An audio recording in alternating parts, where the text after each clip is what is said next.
Assalamualaikum warahmatullahi wabarakatuh. Perkenalkan, nama saya Ilham Khairul Fakhri dari kelas HKIH semester 2. NIM saya 101190213.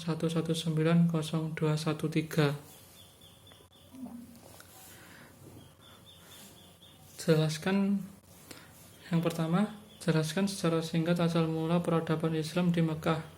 Apa yang dilakukan ke Rasulullah dalam menyebarkan agama Islam? Sebutkan pencapaian peradaban Islam di zaman Rasulullah. Yang pertama yaitu asal mula peradaban Islam di Mekah. Sebelumnya kita mengetahui dulu keadaan Mekah yang sebelum masuknya Islam. Bangsa Arab dulu mempercayai terhadap berhala atau patung sebagai Tuhan. Bangsa Arab kebanyakan masih menganut agama asli mereka yang dahulu, yang mana percaya banyak dewa dan diwujudkan dalam bentuk berhala dan patung. Kepercayaan bangsa Arab saat itu sangat tidak menentu arahnya, hingga diangkatnya Nabi Muhammad SAW menjadi Nabi dan Rasul.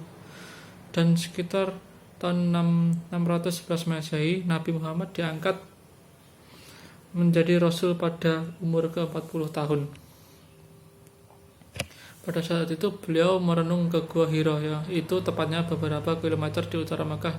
Di sanalah Nabi Muhammad mula terjun berjam-jam, kemudian berhari-hari berfakur. Pada tanggal 17 Ramadan tahun 611 Masehi, malaikat Jibril muncul di hadapannya menyampaikan wahyu Allah yang pertama, yaitu surat Al-Alaq ayat 1-5. Sejarah perkembangan Islam Arab dimulai sejak adanya Islam di sana ketika Rasulullah diangkat menjadi seorang nabi. Yang selanjutnya yang dilakukan Rasulullah dalam menyebarkan agama Islam yaitu berawal Rasul hanya menyiarkan pada keluarga dan temannya. Dakwah pada awal diturunkannya agama Islam ini sering disebut dakwah secara sembunyi-sembunyi. Di samping itu, ia juga menyuruh orang-orang datang ke Mekah berbagai negara untuk mengajarkan haji. Dengan usahanya yang gigih, jumlah pengikutnya Nabi yang tadinya hanya belasan orang makin hari semakin bertambah, terutama terdiri dari kaum wanita, budak, pekerja, dan lain-lain. Yang selanjutnya, pencapaian Islam di zaman Rasulullah. Yang pertama, meresatukan antar Ansor dan Muhajirin. Bermanfaat persaudaraan kedua golongan itu nantinya adalah kaum Ansor dengan senang hati membantu kaum Muhajirin jika membutuhkan baik material, bahkan istri-istri kaum Ansor bahkan meluangkan waktu hanya sekedar menunjukkan pasar-pasar yang bisa digunakan transaksi. Yang kedua, kerjasama antar komponen penduduk Madinah, Muslim dan non-Muslim, di mana saat itu non-Muslim yang tinggal di Madinah terdiri dari Nasrani dan Yahudi. Yang selanjutnya soal kedua, untuk menjaga keutuhan perdamaian antar komponen, Nabi SAW memperkasai pembentukan piagam Madinah.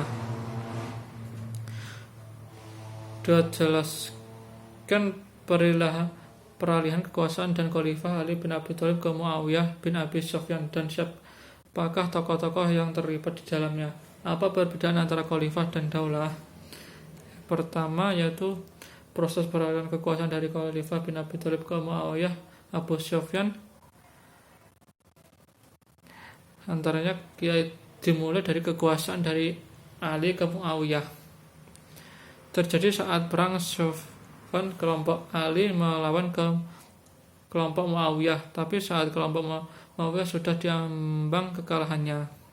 Mereka menggunakan strategi licik. Lalu kelompok Muawiyah mengangkat Al-Quran sebagai tahkim. Maka masing-masing kelompok mengutus perwakilan untuk perjanjian damai tersebut menggantikan Muawiyah dan Ali. Kemudian dari Muawiyah menjebak Ali dengan mengalihkan pemerintahannya kepada Muawiyah. Dari perang inilah kelompok Ali terpecah menjadi kelompok Khawarij dan Syiah. Tokoh-tokoh yang terlibat di dalamnya yaitu Abu Sufyan, Ali bin Abi Thalib, dan Abu Musa al-Syari. Terus perbedaan dari khalifah dan daulah, yaitu khalifah disebut sebagai sebuah sistem kepemimpinan umum bagi seluruh kaum muslim dan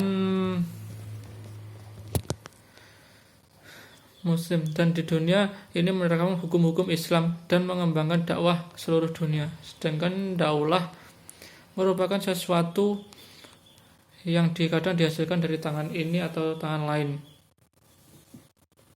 Yang soal ketiga, bagaimana peradaban Islam di masa daulah Umayyah? Pada masa kepemimpinan, siapa puncak dari peradaban Islam dari masa daulah Umayyah, dan sebutkan faktor-faktor penyebab keruntuhan daulah Umayyah. Peradaban Islam pada masa Bani Umayyah adalah terkenal sebagai suatu era yang agresif karena perhatian tertumpu pada perluasan wilayah dan penaklukan wilayah yang terhenti sejak khalifah terakhir. Dan dapat dikatakan Bani Umayyah banyak bangsa-bangsa ramai masuk ke dalam kekuasaan Islam. Bani Umayyah mengalami kejayaan pada masa kepemimpinan Umar bin Abdul Aziz.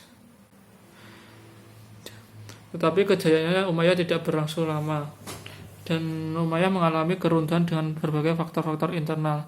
Adanya kemewahan hidup di kalangan penguasa, melebihkan bangsa asing daripada bangsa Arab, perebutan kekuasaan, dan faktor eksternalnya muncul kekuatan yang dipimpin oleh keturunan Al-Abbas dan pertentangan antara suku Arabia dan Arabia Selatan yang semakin meruncing.